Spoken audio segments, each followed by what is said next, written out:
Good morning. Welcome back to Beauty of God Ministries. Today I'm going to continue reading the book Crushing God Turns Pressure into Power by T.D. Jakes.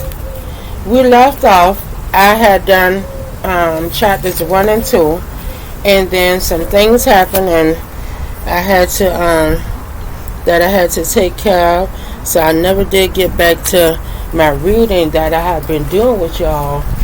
But if you would like to, like if you need to get some better understanding about what I'm speaking on, chapters 1 and 2 are available on my YouTube channel, and it should be on the page somewhere because I uploaded it to the page and everything. So it should be either on the page or on the YouTube channel where you can find chapters 1 and 2 and the answers to the questions that were done at the end, to catch up, to get some better information about what led up to chapter 3, which is called the strategy of cultivation. As I walked out the door toward the gate that would lead to my freedom, I knew if I didn't leave my bitterness and hatred behind, I'd still be in prison. Nelson Mandela. You know, we have physical prisons and we have mental prisons. Physical prisons are put there for punishment purposes. Mental prison is a prison that we put ourselves in with our own thoughts and assumptions.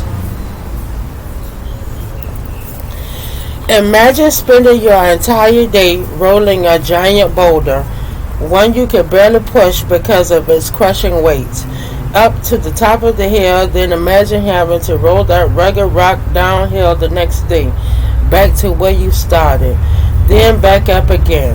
Day after day, you labor and strive and sweat to move that rock, not only to cover the same, no, not only, let me start that sentence over.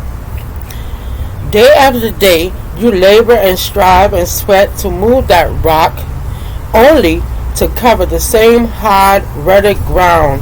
No satisfaction, only stagnation, stuck, doing the same thing over and over. This punishment emerges not from any cruel conjecture of my own imagination, but from ancient mythology and the story of a man named Sisyphus. That's spelled Sisyphus. After committing heinous crimes against the gods, Sisyphus was condemned to spend eternity rolling that rock up and down a mountain. The 20th century existential philosopher and author Albert Camus drew on this story for exploring his thoughts on life, meaning and purpose in a famous essay called The Myth of Sisyphus, in which he compares our plight to that infamous icon of ancient Rome. Myths and fables are one thing, but the cold, hard reality of incarceration is another. That's real right there. I'm grateful that I have never known such punishment. Being stripped of my freedom of choice and deprived of the ability to experience new opportunities and visit exciting places is a horror I don't ever want to encounter. You sure don't. I thrive in change and detest the stagnation of being stuck in endless cycles of futility. And yet, that's the intention with imprisonment. No, I can't imagine 27 days in a jail cell, let alone the 27 years endured by Nelson Mandela.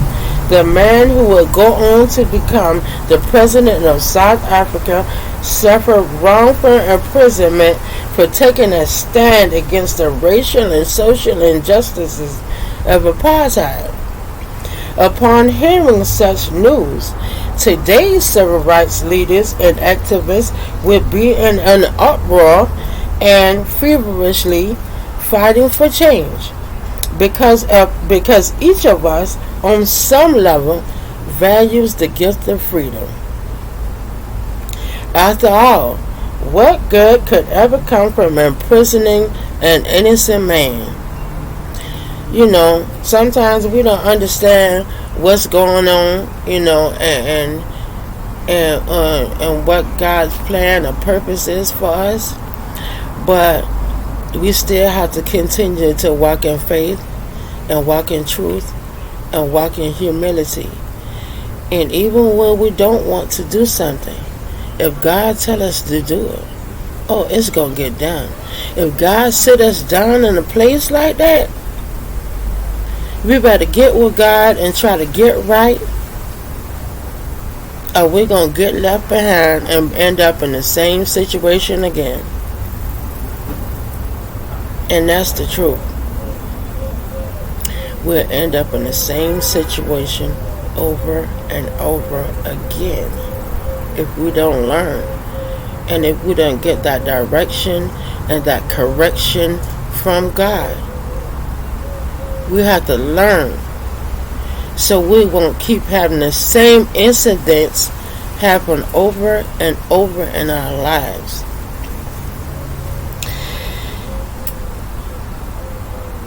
Could it be that we ask such questions because we're missing a greater strategy? What if prison was President Mandela's dirty place? The horrific field where everything that made him a great leader was cultivated and refined. Mandela said himself, if he didn't leave the bitterness and hatred in that prison cell, that he was going to be right back in there. You see, when we are released, when God has sat us down and he decides to release us, when we are released, we walk in one way and we walk out another way. Because when we walk in, excuse me,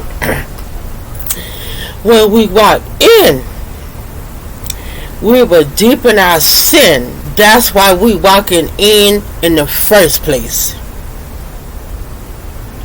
That means that we have broken the covenant with God that we had personally with him in some sort of way.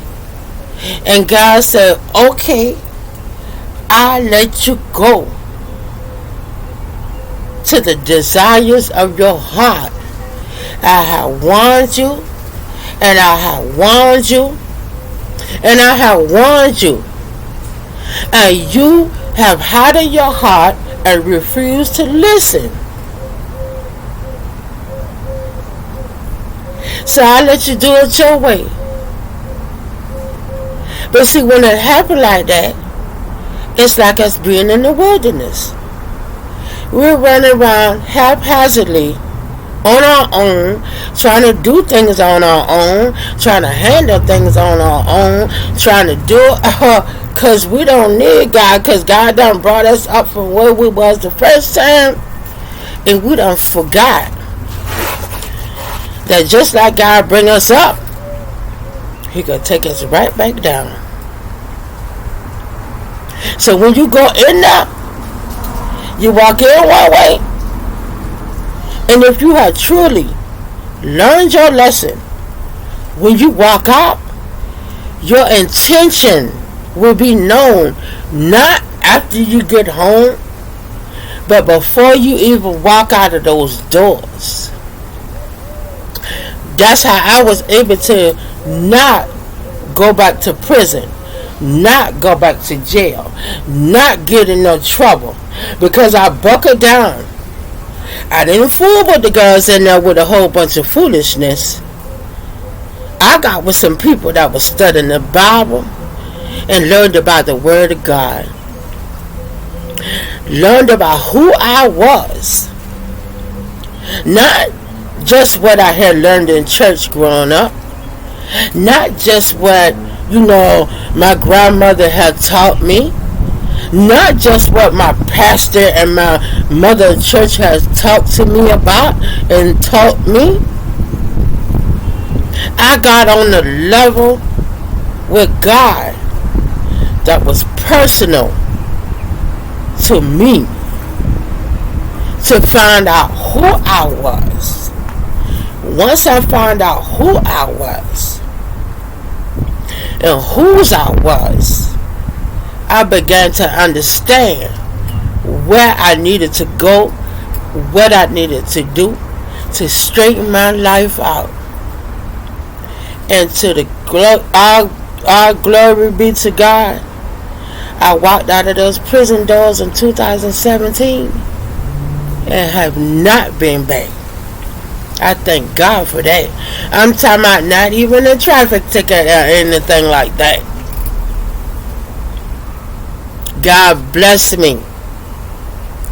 He took me to a whole nother city. I lived a whole different kind of life, because they live different up north than they do down south in Georgia. But when I didn't even understand what I was going through, when I was going through it, because all I could see was homelessness and lack and poverty. But guess what?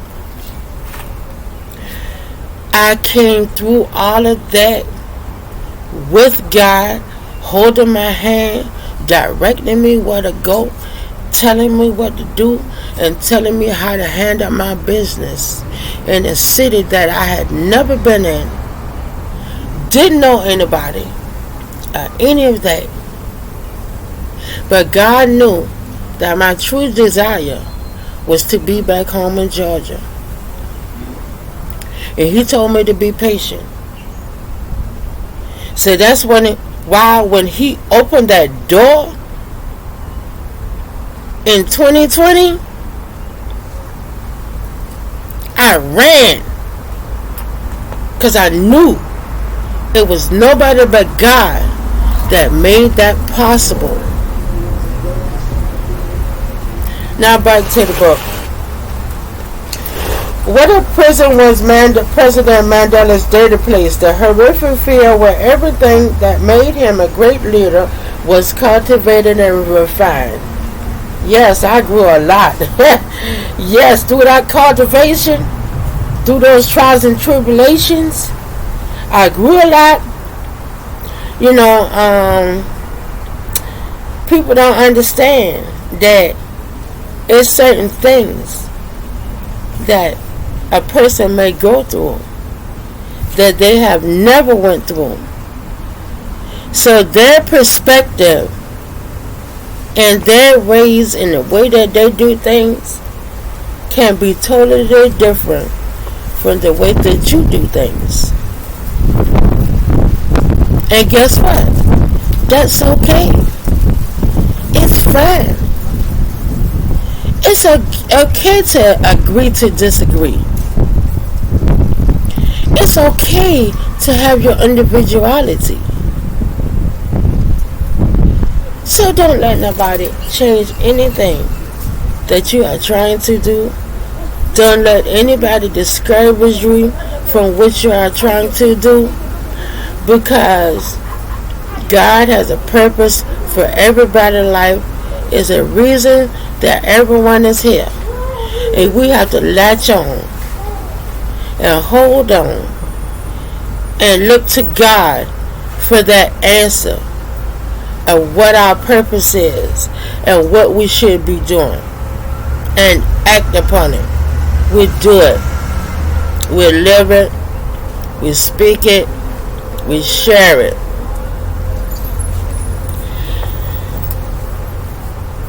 When I consider the entire mosaic of President Mandela's life. I find it difficult to ignore the impact that those obviously dreadful 27 years had on him, let alone the lives of his family and loved ones. But looking at the story of his life on whole, and not just in that one stretch of almost 3 decades, it's hard not to see the nurturing impact such suffering needed. When you're in a position like that, trust me, if you believe in God and you have faith and He has brought you to it, He will bring you through it. He will comfort you. He will hold your hand. He will give you love. He will give you peace, and He will give you solace while you are there. But you got to trust and believe and have faith in Him, and not become a product of your environment while you're there. Just because you're in Rome does not mean that you have to do what the Romans do. Always, if you're ever in that kind of position, you do what you're told to do so you can get clear of everything in there.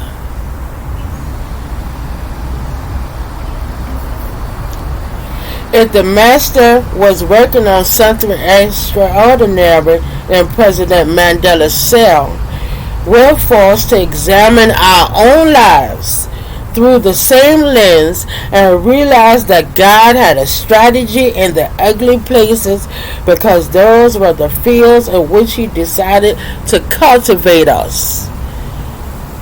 We go through things so we can grow. If you're going through things and you're not growing, then obviously you're not following the right thing.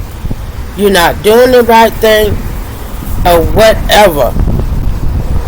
There's something wrong in your life if things just not going right like that. There's something wrong.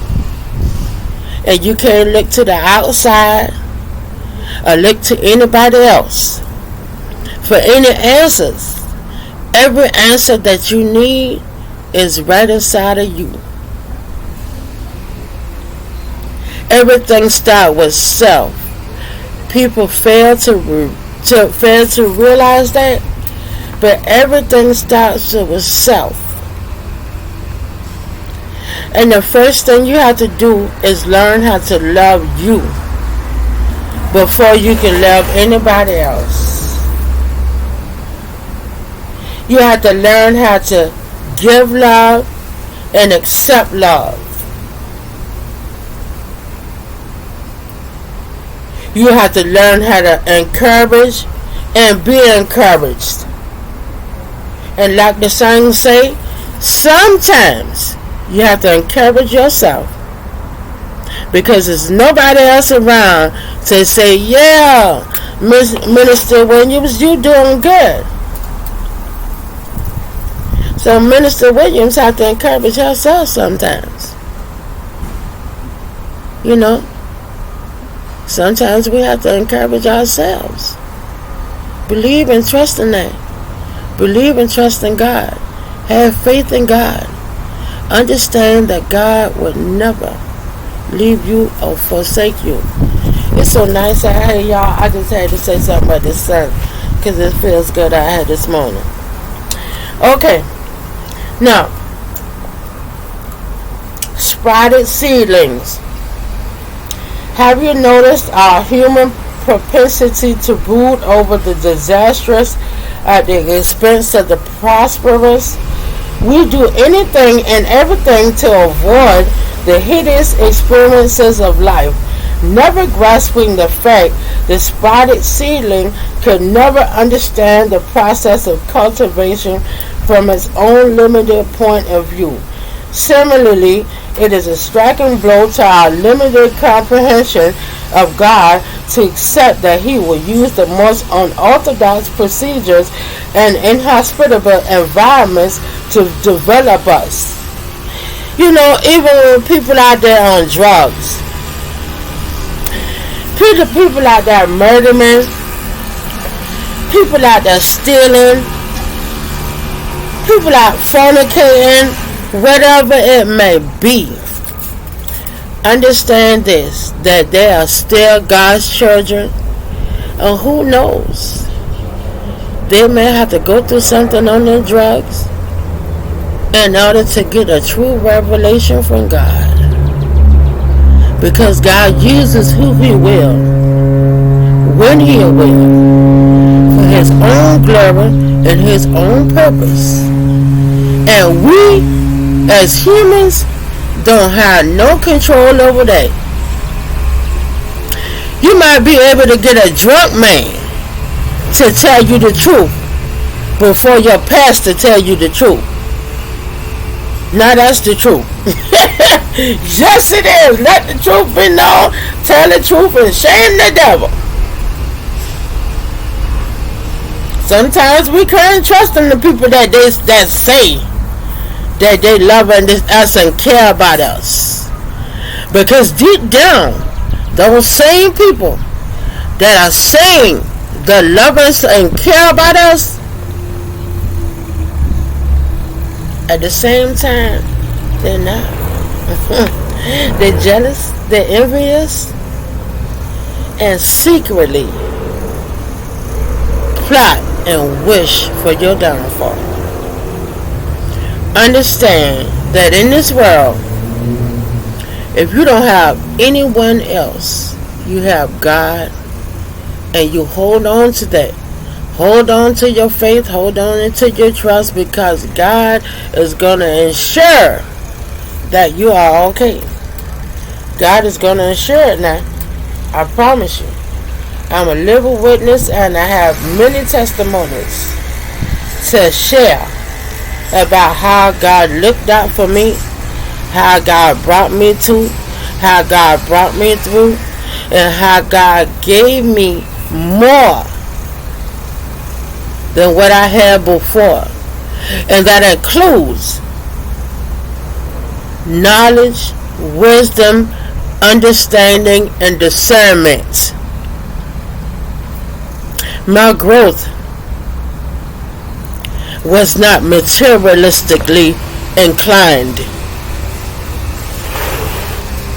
My growth did not depend on whether I had a house, whether I had a car, whether I had clothes, whether I had jewelry.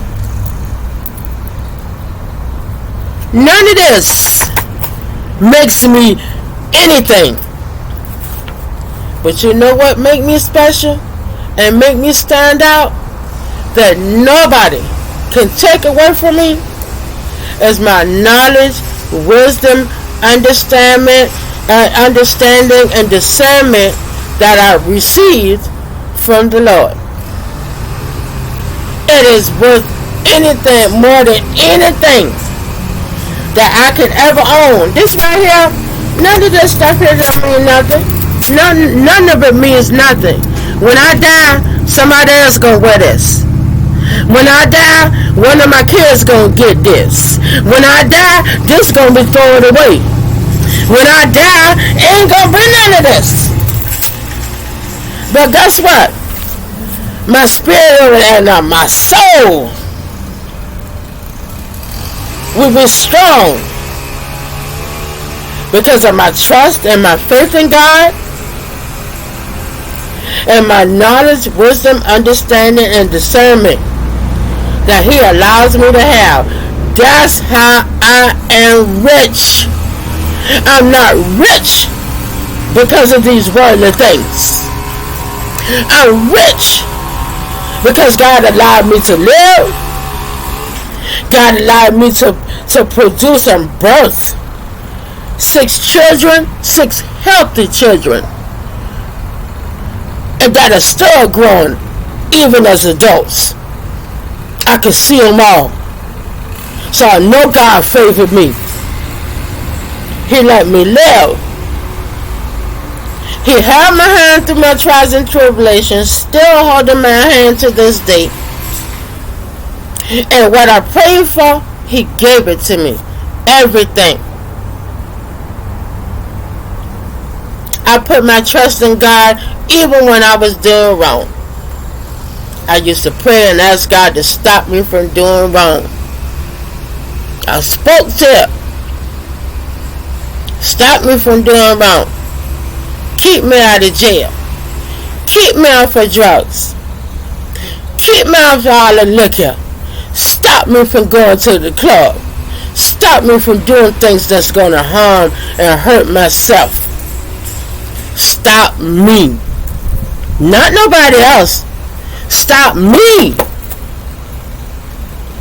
Everything starts with self. Remember that now. Remember.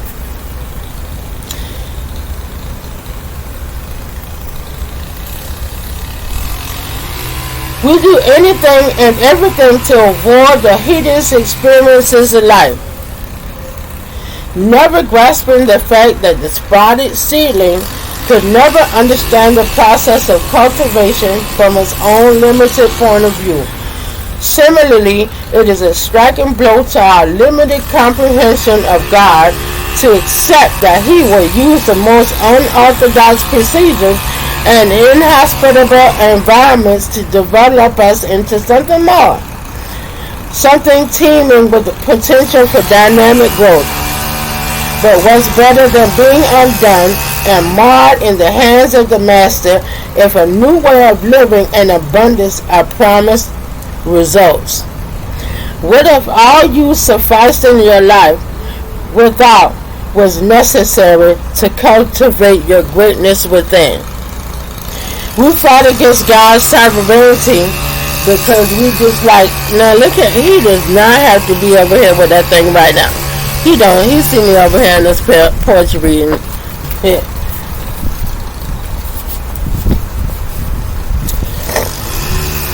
But I hope y'all can still hear me. His process has placed us. Where the Lord found you, however, and where He decides to plant you can be quite different. We are all being grafted into a supernaturally cultivated vine, and this merging takes time and costs us the comfort of everything we consider comfortable and familiar. Having your life upended.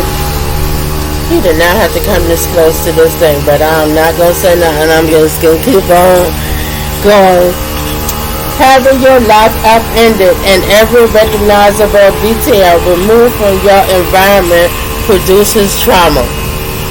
But the Master is intentional in how He relocates the wild shoots of our lives and moves them into the unrecognizable fields of promise.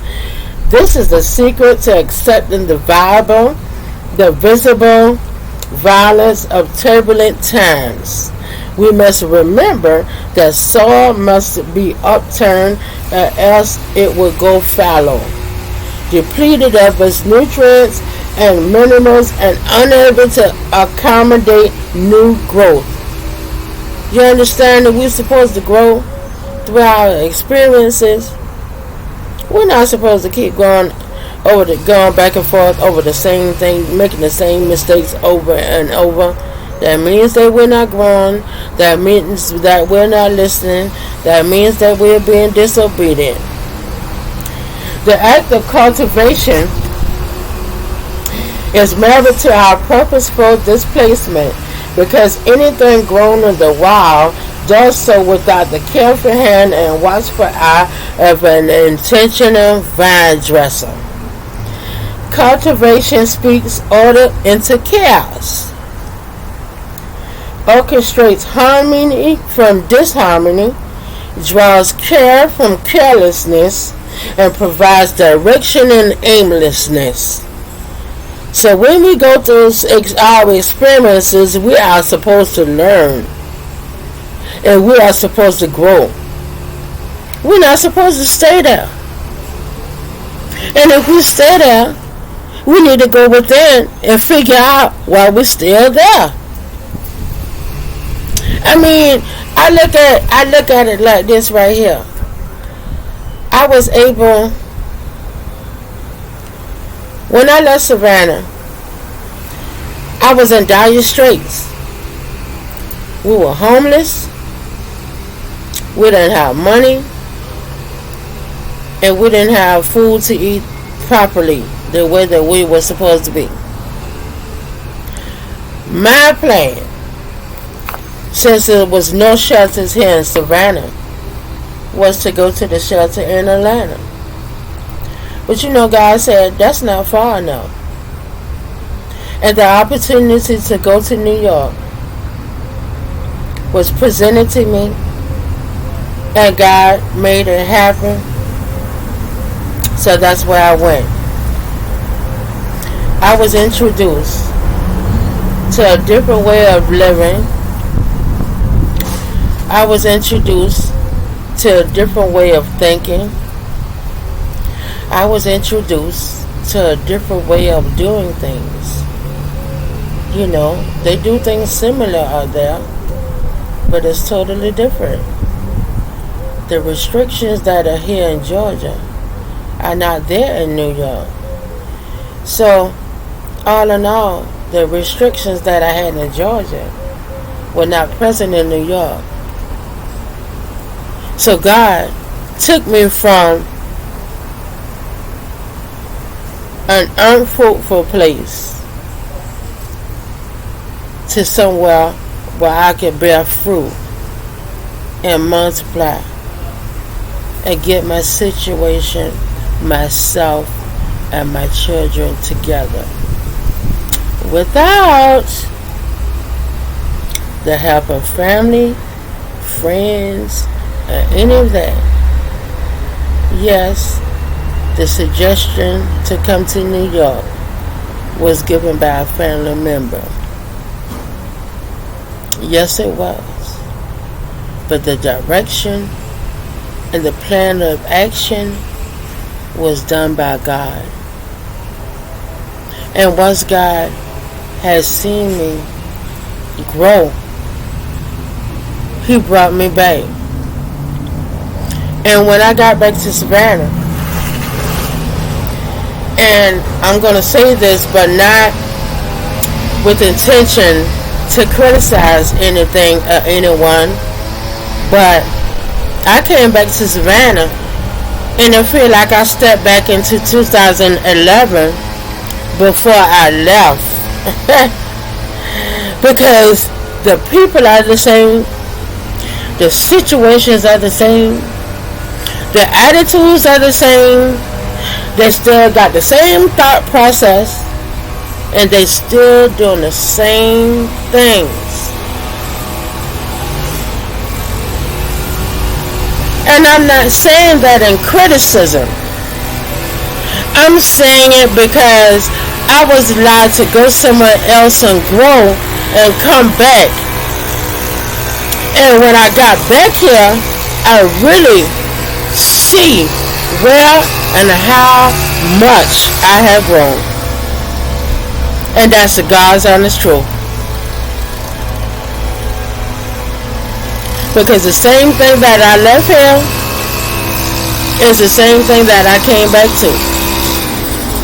But the difference this time is I don't have to have all those people around. I'm not in the same circles. And I'm not doing the same things. So I can see my growth. Nobody has to show it to me. Nobody has to explain it to me. And nobody has to tell me. Because God showed me every day how much I have grown mentally. You see, everybody be trying to fix up the boobs and the backside, tuck the tummy, fix the arms, fix the hair. They fix everything else. But this, all in all, if you don't change yourself mentally, there will be no change in your life. And that's a real fact. If you don't grow mentally, it don't matter how much jewelry you got on. It don't matter what kind of clothes you got on. It don't matter how your hair done. It don't matter what kind of shoes you got. It don't matter what kind of car you got. It don't matter where you live. None of that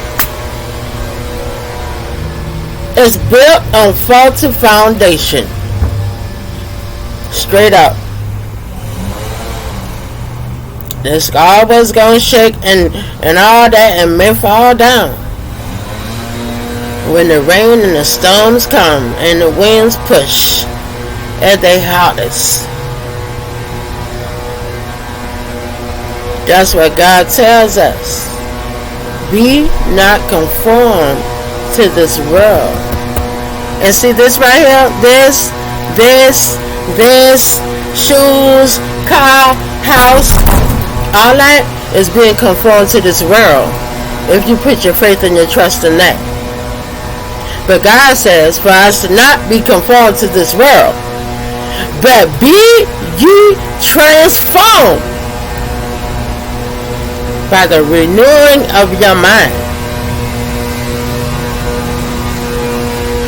And what does renew mean? Revisit, review, and redo. That's what renew means. And if you don't do it, you don't grow. And you go through the same things over and over. And you do the same thing. You had the same ways. You talk the same. And I hear people, I've been like this all my life. So you mean to tell me you've been a a-hole all your life? You mean to tell me you've been bitter all your life? You mean to tell me that you have been hateful all your life? You mean to tell me you've been living without giving and receiving love all your life? It's a funny thing. You're proud of not changing?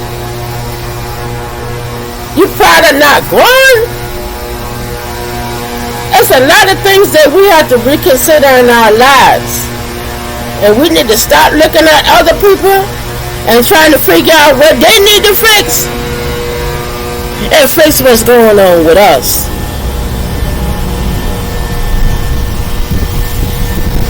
New growth. The act of cultivation is married to our purposeful displacement, because anything grown in the wild does so without the careful hand and watchful eye of an intentional vine dresser. Cultivation speaks order. Okay, I just read that, but I'm going to read it again since I started. Cultivation speaks order to chaos, orchestrates harmony from disharmony, draws care from carelessness, and provides direction to aimlessness. Cultivation carries within its roots the desire to grow and create where and in a manner that growth and creation are impossible. So if you're operating in chaos, disharmony, or your direction is not clear, then nothing new can be created within you.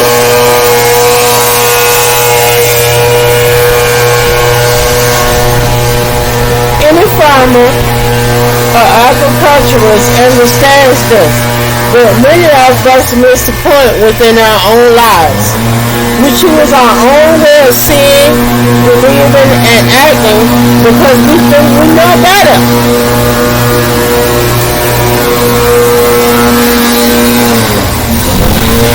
I wish you were going to with that blower. not blowing nothing. All the news is off the tower.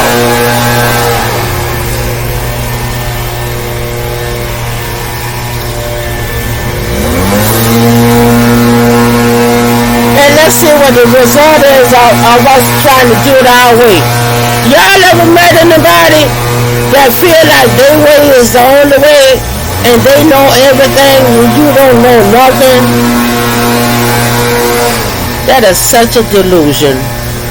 And it's a deluded person that thinks that way. They are lying to themselves and deluding themselves. And it's sad. It's sad that people don't understand that they don't know everything and that their way is not the only or correct way. As a result, listen to what happened. We miss our true identity and the blessings we could have had if we would have simply submitted to the process. Some people can't stand the process because they don't want to go through nothing. I had someone tell me, I just don't like when things change. I like for things to stay the same. Why? Why? Why? Do you feel like you got more control when things stay the same? Or are you afraid to change? Or you just don't want to change? What is it? If you ever hear anybody say that, X and Y, and when they say, I've been like this all my life, X and Y. Why you been that way all your life? Have you enjoyed it? Do other people understand it?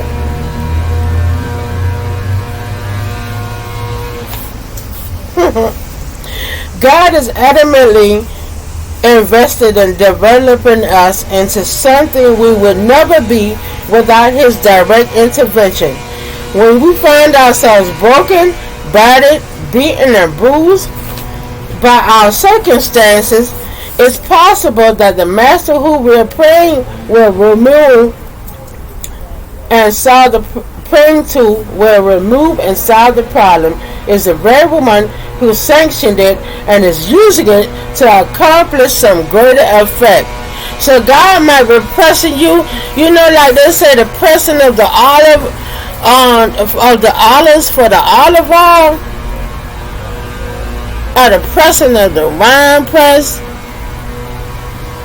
That means that thing got that big squeezed and mashed and beat and battered. But in the end, it comes out like gold. God is the potter, and we are the clay. Let Him mold you. Let Him mold you. Go through what you got to go through. Keep your faith and trust in God. You'll get your blessings. You'll have life. You'll have joy. You'll have peace. And you'll be able to love and be loved. Stumbling in cultivation. Out of all my years of teaching, preaching, mentoring, and living through hellish ordeals, I believe that our maturation requires that we be constricted to His methods and imprisoned by His purpose. You see, I've had the privilege of meeting some of the most interesting people in the world, and no one was more surprised than I was. In my wildest dreams, I never imagined sitting across from the CEO of AT&T, getting to see Oprah Winfrey move and operate in the worlds of film, television, and print media, because the seed of who I was could not comprehend the fruit I would bear and the wine I would become. Yeah. So don't let nobody tell you what's possible and what's not possible. Because with God is all possible.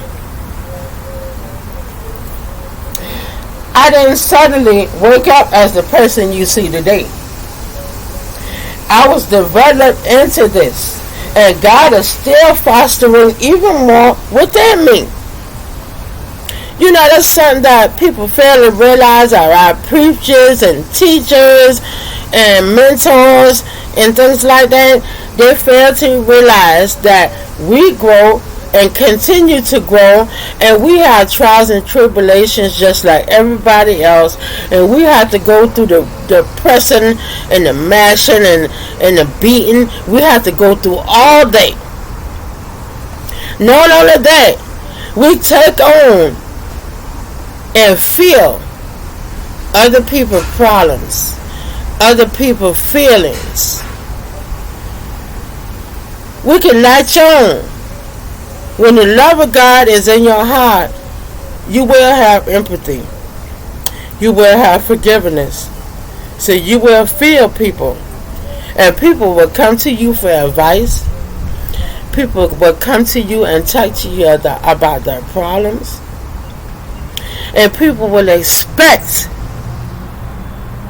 because you hold the position, they will expect you to be able to provide a solution, an answer that's going to be concrete enough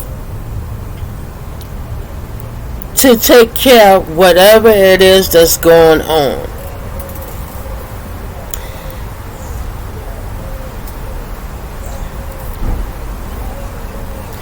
None of what you see in my life today happened because of magic, luck, or happenstance. All of it is the fruit of purpose, cultivation, and time. The combination of myriad random details coalescing into something beautiful. So we don't know what we're going to be when we come out the fire in the furnace. Because God have a plan for us, and we have our own plan, but God's plan is the best plan because God is the best of planners. Let me illustrate what I mean. My wife Sarita and I never had any desire to do film. We started off preaching and doing gospel plays and nearly lost everything in our attempts to get successful with them, and took the stage version of Woman Thou Art Loose to Atlanta. There we happened to bump into Tyler Perry, but not the Tyler Perry you know of today. Each of us was seized in the field of entertainment, and none of us really understood the power of what we were doing. We were just stumbling around trying to survive while we ministered the gospel in a unique way. WTAL eventually made it to Woman Thou Art Loose eventually made it to Los Angeles, and there we met Reuben Cannon, a film producer who helped introduce us to Hollywood. This was a project that my wife and I believed would make it no further than the stage. You see, like I said, we plan one thing, and God have a bigger and better plan for us. Let alone to select television screens. So the play went on to be a movie and on TV. All the while, it seemed as if we were haphazardly moving from one blessing, one moment to the next. It was in the fields of preaching and entertainment that Sarita and I finally gained the slightest understanding that what the Lord had planned for us was far bigger, better, and brighter than what we had in mind. But that fruit wouldn't suddenly appear. The vine dresser would take us through a uniquely constructed process of cultivation that would lead to the development of the fruit you see today. Much like we did, you might find yourself stumbling from one season of your life into the next, wondering about the answer that will help you connect the dots that often seem so chaotic and disconnected. Having been displaced, dislocated, and dislodged from the comfortable environment you believe was best for you, You now find yourself stumbling around in circumstances and habitats that are completely alien to you. Remember what I said about New York? As your focus remains fixed on surviving the endless onslaughts of life, you miss what the Master is doing with you and for you, strategically developing you and escorting you from one stage of blessings to the next. Amen. To put it simply, the seed doesn't understand the vine that it's becoming. Yeah, because the seed, is hard. It got a hard shell. It's hard on the outside. But when that shell breaks, then the vine come right on up. That flower come right on up. Everything in life, everything that occurs in its life appears to be happenstance because all it can see is the muck and the mire. Yeah, because it be down in the dirt. The muck and the mire that is trying to escape. It's when we are advanced that we can look back at what we used to be, but notice that what appeared to be accidents, incidents, and coincidence converge to produce what we are and the fruit that hangs from our branches. See, Rita and I couldn't see what the Lord was doing, but we now see that He was laying the foundation and pouring the concrete for the structure that would come later. The Master didn't require that we see and understand the blueprints He had in His hands. He only requested that we trust Him as He worked. The vine dresser is doing the same thing with you. God doesn't expect you to wrap your mind around how you should grow. He only expects your trust as you seemingly stumble your way through the process, because growth is riddled with constant change and correction. It's through the stumblings in our lives that the Master takes us from the seed stages to the fruit-bearing stages. And it's through our own planning of stubbornness and need to have our way that we derail ourselves. For example, I am a planner. My family and friends will tell you that I am 10 years ahead of wherever we are on the calendar. But I have learned, and you must too, that all our plans and desires must take a back seat to the creative process God is orchestrating for our lives. It's good to plan, but you must leave room for God to cultivate your growth. Sometimes we get in the way or delay what He wants to do. We think we know what's best and what will be the most productive use of our time and resources, but the truth is that only the Master Vintner knows the perfect time in our lives for His work to be done. Think back on your life and all the events, highs and lows and in-betweens, that have brought you to where you are now. Look around your life right now and begin taking stock of the situations where you're struggling and striving. They can be terrible and tumultuous or pleasant and peaceful, but more likely part of the mundane fabric that often upholsters our daily lives. Whatever their nature may be, I assure you that there is purpose in your stumbling. So whenever we go through things, it's for a purpose. Let go of what burden of regret you may harbor within your heart. The failed relationships, the lost opportunities, the waste of money, the unhealthy lifestyle choices, the reckless decisions, surrender them and trust that they happen for a reason. You may never understand, but must still accept it as part of your journey. Because here's what you must realize. God did not arrange every single step of your life to this point to leave the weight of your future solely in your own hands. He has not brought you this far to culminate in a cul-de-sac of constraint. He provides a blessing and lesson in what seems to be random, because it's all part of your cultivation. With God, nothing is wasted. He redeems even our darkest moments by allowing us to become a prism of His light. We can choose to move along with God, allowing Him to navigate and take us into unforeseen areas of unexpected growth, or we can become frustrated and throw tantrums like toddlers, insisting on our way and the attitudes of entitlement and victimhood. Y'all ever had somebody that act like they was entitled and that they always the victim? Everybody else is always doing something to them, but they ain't doing nothing. I ain't did nothing. I don't even know why. Y'all ever had people like that in your life? I have. And they funny. That victim mentality. I gave that up a long time ago. And people must understand that nobody owes them anything. Nothing.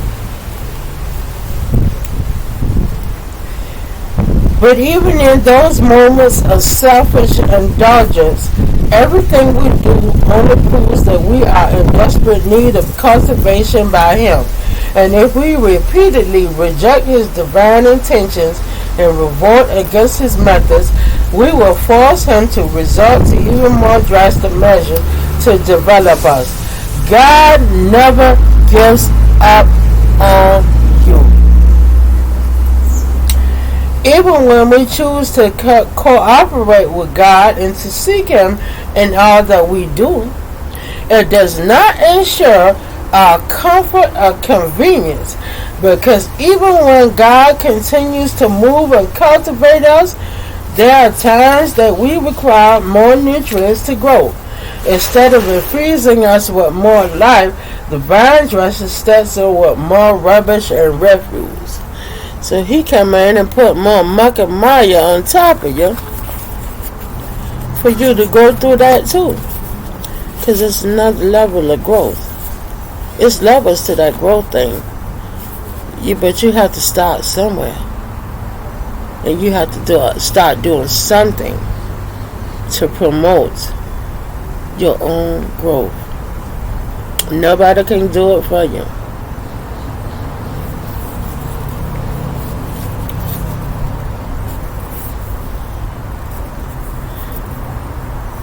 Because our new life comes only on the heels of something that died.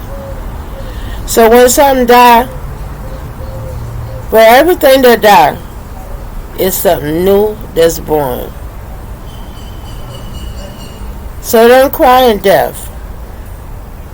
Whatever died in your life, whether it be a person, a situation, a relationship, a friendship, if it died for a reason.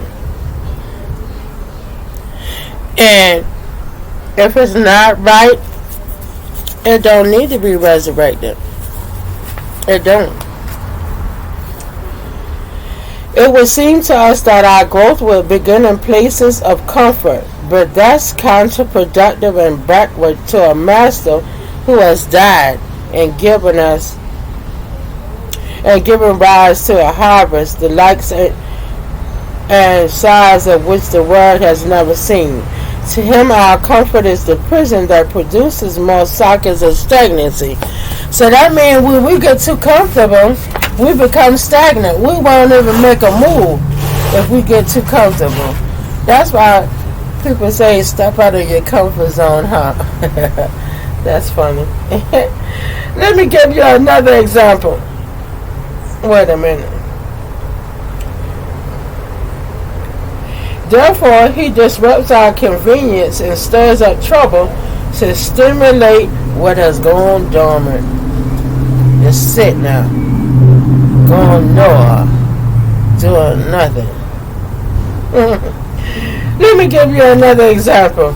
Like many people, I work out with a trainer in order to keep my body healthy and fit for the fights of life. Now, I would love for you to look at me and think I'm the epitome of physical fitness and need no assistance on my journey to healthy living. But I have to work to win this battle against gravity and keep everything in its proper place. After working out for a long time, I finally realized that the results I sought in the midst of my comfortable regimen constantly evaded me. It wasn't until I was forced to step outside of my comfort zone that muscle growth and fat loss finally occurred. How you doing? How you doing it? As much as I didn't enjoy the pain of pushing myself, I quickly learned the value of training on a stability ball. To perform the movements, you must engage every muscle in your core. Muscles I didn't even know I had began working simply because I was in an awkward position that required them to work and find balance. The strain, however, produced strength. I could have completed the necessary reps with more weight on a bench, but the exercise wouldn't have been as effective because of the amounts of support for the rest of my body. In other words, our convenience causes atrophy of what needs to grow, while on the other hand, we thrive in the unfamiliar and unstable atmosphere of cultivation. This is just not a physical principle for stronger muscles, but also the premise of spiritual growth. In his parable about the fig tree that wouldn't yield fruit, Jesus said the owner of the vineyard had searched for fruit from the tree for 3 years. Finding none, he ordered the vine dresser to cut it down.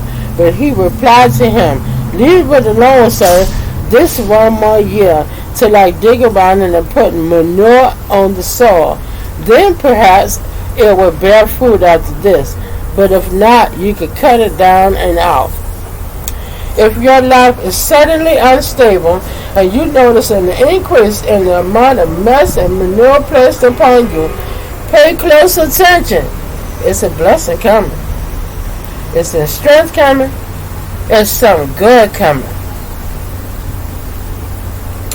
It is a signal from the Lord for you to look carefully for the areas where your growth might have stalled.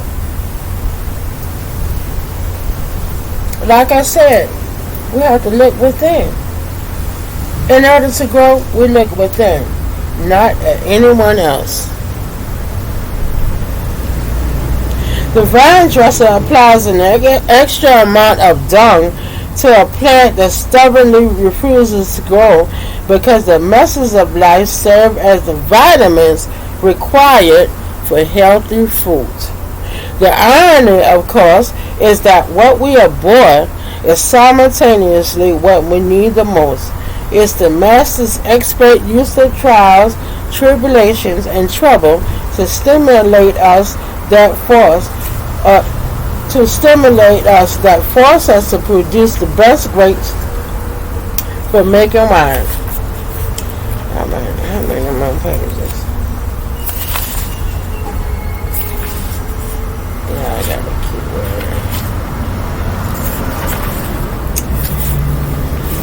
it. Most of us underestimate all that the Master has invested in us.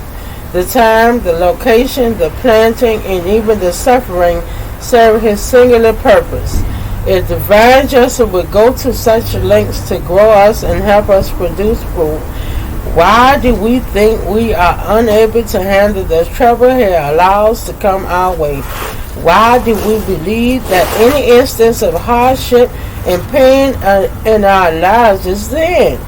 If he is omnipotent, omnipresent, and omniscient, and he is, then we have to accept that he has constructed us with full knowledge of the obstacles in our past. God already knows. God already know what we're going to go through. And to be honest, whatever we go through, God made sure that we went through it so we could grow in some area of our life. Another thing we need to do is start looking at all the wrong things and look at all the right things. Stop looking at the stresses and start looking at the blessings.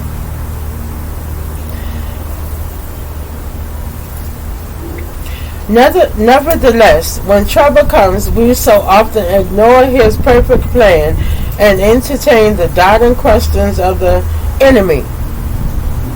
All our doubt and all that confusion and all that anger and bitterness and hate and things like that, does not come from God. That comes from the enemy. And he's using it to destroy you.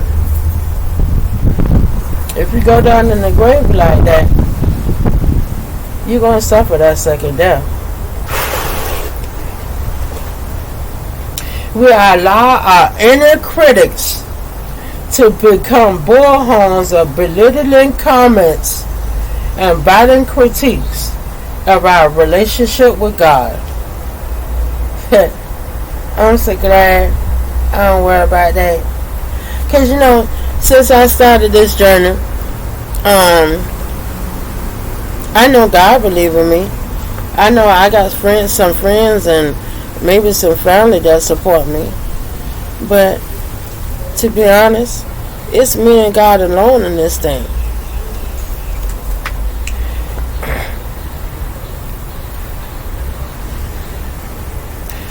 We allow our inner critics to become bullhorns of belittling comments and bitter critiques of our relationship with God, doubting that He loves us and wants what is best for us. In fact, our spiritual enemy loves to undermine our faith in God by questions such as these. Do y'all ask yourself these questions? How could God know what He has done if you're still sick? You've been living check to check all your life, trying to get ahead. How could there be divine wisdom in that?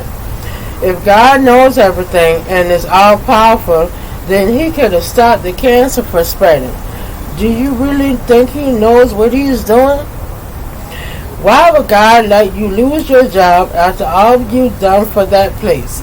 What good can possibly come from being unemployed? How could God allow that relationship to end? If He loved you, would He really want you to be by yourself? The thing is, we ain't never by ourselves. Never. If you've ever had thoughts like this, you are not alone. I too have been lost in the mental maze of such miserable meditations. These questions haunt us all in the midst of the labyrinth of laments. We wallow in doubt and worry and allow ourselves to be consumed by fear and anxiety. Our complaints and doubts, however, come from an individual that has forgotten that God has specifically tailored our struggles so that we will produce succulent fruit. The thought that we've been chosen for the pain confuses us because we believe that God is stumbling into our future just like we are. We assume that He's unaware of what's just around the corners of life, that His point of view is as limited as our own. We don't immediately warm up to a God who will say, now this broken home is the perfect spot for him to become an excellent father. For what loving God will put the object of His love through such trauma? It's when we're planted in pain and pressed by His purpose that we shake our fists and demand that He immediately sees His plan and assists with ours. Yeah, it's much easier to do it our way. But when we do it God's way, it's permanent success. We waste valuable time and energy anytime we think we know better than God. Even when we can't make sense of the circumstances which we feel buried, especially when we cannot see anything except darkness and can only smell the stench of decay. During such moments, we must trust that something is growing. Something is being birthed in the invisible realities we likely cannot see. How do I know this? Because the Lord has made it clear. For I know the plans. Now this is what God said. See, we say all kind of things, but let me tell you what God said. I know the plans I have for you, declares the Lord. Plans to prosper you and not to harm you. Plans to give you hope and a future. We must trust that something is growing. The presence of pain in your life isn't a prophecy of your destruction. Rather, your troubles are a sign that He is preparing you for your arrival at a bright and cheerful essence. You are in the process of sprouting new life, but I understand the difficulty in simply trusting Him. When we're burdened by the stresses and overwhelmed by the urgent demands of life, we forget that our vine dresser truly has our best interest at heart, just like a mother. These are the moments when we're prone to spiritual amnesia and must choose to fight in faith and claim what God has promised us. God's promises don't never go unhandled. If God make you a promise, that promise coming. Trust and believe that. It might not come with you in your time, but God got a time for it to come for you. These are the moments when we're prone to spiritual amnesia and must choose to fight in faith and claim what God has promised us. Even in the midst of our kicking and screaming to be released from the intentional cultivation of our lives, God steps in with a promise that has brought unyielding comfort to me in those moments when my imminent ruin was staring me in the face. Fear not, there is nothing to fear, for I am with you. Do not look around you in terror and be dismayed, for I am your God. I will strengthen and harden you to difficulties. Yes, I will help you. Yes, I will hold you up and retain you with my victorious right hand of rightness and justice. Isaiah 41:10. Notice what God says in addition to telling us there's nothing to fear and to not look around in apprehension and alarm. He reminds us that He will strengthen and harden us against the very agony, anguish, and anxiety that will befall us. He speaks knowing that we will encounter all this and more, but He also promises that He will develop within us the strength and fortitude to stand firm in the face of it, survive it, and thrive in the midst of it. You're tired and feel like you're almost at your end. You've been displaced and uprooted from everything familiar in your life, and you're looking for anything to help you stabilize yourself against the uncertainty of tomorrow. This is the season when you stop looking for exterior assistance and allow God to develop and stimulate the dormant muscles of your core. This is the season when your endurance, resolve, and fortitude are enhanced.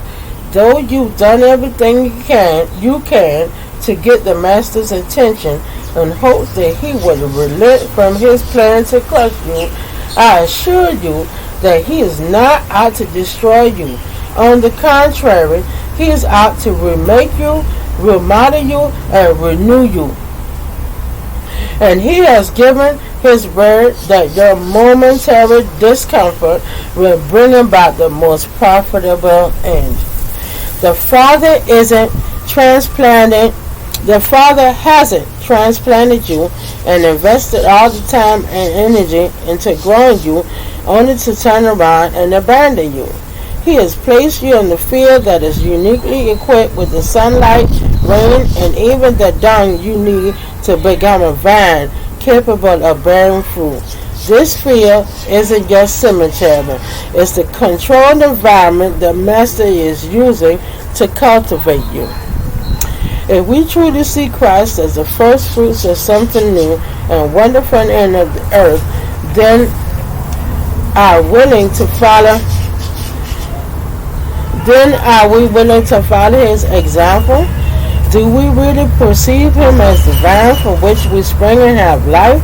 If we, the branches, are reconnected back to the Father, who is the husbandman through Christ, our true vine, in such a way that we now bear his image, it makes sense that we would undergo the same maturation process.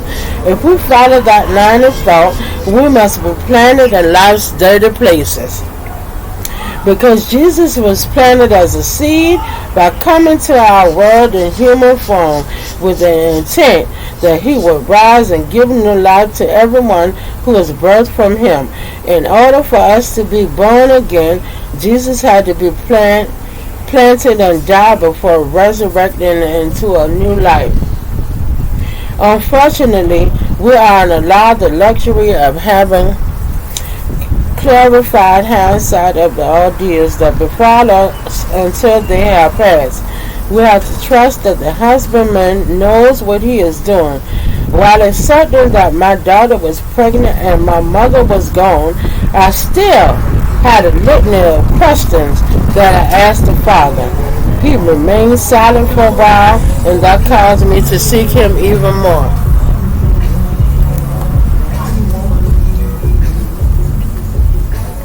I had to walk by faith and not by sight, which is what he asks of all of us.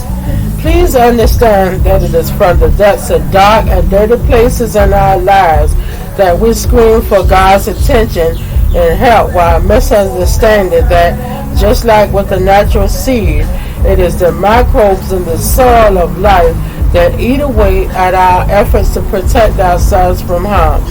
Right when you've lost all hope, you see something you have never witnessed before. When you resolve within yourself that maybe, just maybe, where you are is your assigned light in life. Hey, pretty. You look so pretty. Thank you. Did Kevin tell your mama we wanted to go? Oh, no. I think so. Well, I'll tell you. Okay, yeah, tell her, and if she say okay, tell the train and get dressed. All right. Excuse me, y'all. Trying to go somewhere and spend some time with the children and the grandkids. It's a lovely thing.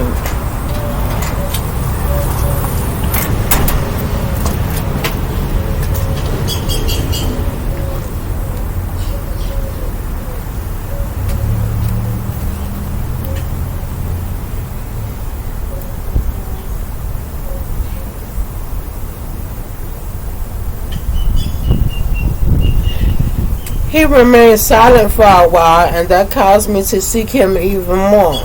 I had to walk by faith and not by sight, which is what he asks of all of us. Please understand that it is from the depths of dark and dirty places in our lives that we scream for God's attention and help, while misunderstanding that just like with a natural seed, it is the microbes in the soil of life that eat away at our efforts to protect ourselves from harm. Right when you've lost all hope, you see something you have never witnessed before. When you resolve within yourself that maybe, just maybe, where you are is your assigned light in life, God remains vocally silent, but reminds you of his promise by showing you the light you have never seen.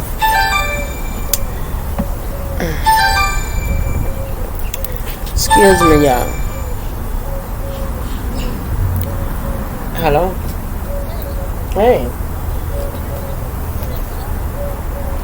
Y'all went, the kids having a birthday party, ain't it?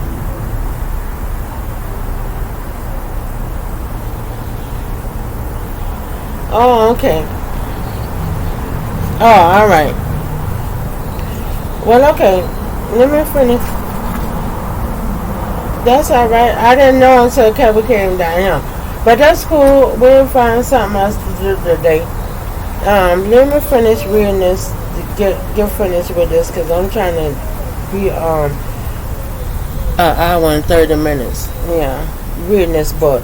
I'll call you back in a little while. All right. Excuse me again, y'all. Trying to get it together. She said it's a phone zone, so it's on a certain amount of people. You know, COVID got everything all mixed up and messed up, but it's okay. We'll find something to do. Okay, now let me finish this and then I'm going to end this because I don't want to go over an hour and 30 minutes. I done been talking all in between, wasting time. Breaking through the filthy salt of where you were placed in life, you sprout and rise to continue seeing another world of possibilities and say the famous words of David. It is good for me that I have been afflicted, that I may learn your statutes. An unplanted seed is nothing more than constrained contention. We love the thought of being gifted and having the ability to do something great. But we don't smile so brightly when we are placed in the refining processes of life. But aren't these two intimately connected? How can we have one without the other? We cannot rightfully ask the master husbandman to skip out on the development of our lives simply because we are uncomfortable with being alone in dark places. What if the dark places in your life are essential to the cultivation of your full potential? What is a seed if it's not planted? Think of the beauty, purpose, destiny, and provision that is kept from the world when we lock a seed away in order that it remain dormant. To keep a seed from being planted is to condemn that seed to never grow and realize its full potential. It's a fact that seeds are meant to be covered and die. No matter who we are, where we are in life, or where we come from, we must begin to appreciate the ugly stages of our inception. When we allow the Lord to shift our mindset, we begin to appreciate Jesus' words even more. Very truly I tell you, unless a kernel of wheat falls to the ground and dies, it remains only a single seed. But if it dies, it produces many seeds. We're almost to the end. This is the last page, full page rather. Everything that has ever happened to you happened for a reason. If we look back at the sprout that pushed itself through the ceiling of dirt above it, we arrive at the conclusion that we will understand the reasons behind our adversity when we arrive at the fruit-bearing stage. For when does a pot know exactly what its purpose is? Is it not when the pot is done forming and molding it? Those areas and times in which the death of a dream, an assignment, a vision seems to stalk your every move are nothing more than entrances into the next realm of your life. Do not run from them. Don't run from change. It's all right to change. Change is good sometimes. Well, most of the time, if you make a change for the right reasons, change is good. Embrace them because the proverbial death of what you are trying to keep alive will enrich the growth and lives of others. They form the soil of mulch that generate meaning from your mistakes. Without nutrients in the ground of its formation, the seed cannot be planted. From one seed comes a vine. From the vine comes the fruit. From the fruit come even more seeds that give rise to even more plants. Just as Jesus was buried and from him continued to come millions of new spiritual plants that bear marvelous grapes for making eternal wine, there are thousands of seeds that will come from you being planted. Transformation requires sacrifice, and I wonder if you have mislabeled the husbandman's planting of you as him condemning you to a graveyard. See, we're not ever condemned to no graveyard, not long as we with God.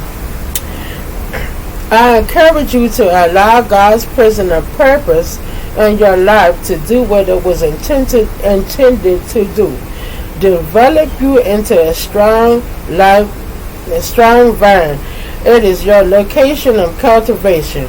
But when God escorts you out of your season of pain, be sure to leave behind the sorrow, bitterness, and anger. Just like Nelson Mandela. After all, what good would it be for the vine dresser to take you through the entire process only for you to give rise to mediocre fruit? Wherever you are, whatever your daily place might be, look around you and allow the Master to adjust your thinking. After all, God is not done with you yet. You are a seed designed to sprout. Your fruit is becoming His wine. Y'all understand that? I hope y'all enjoyed that.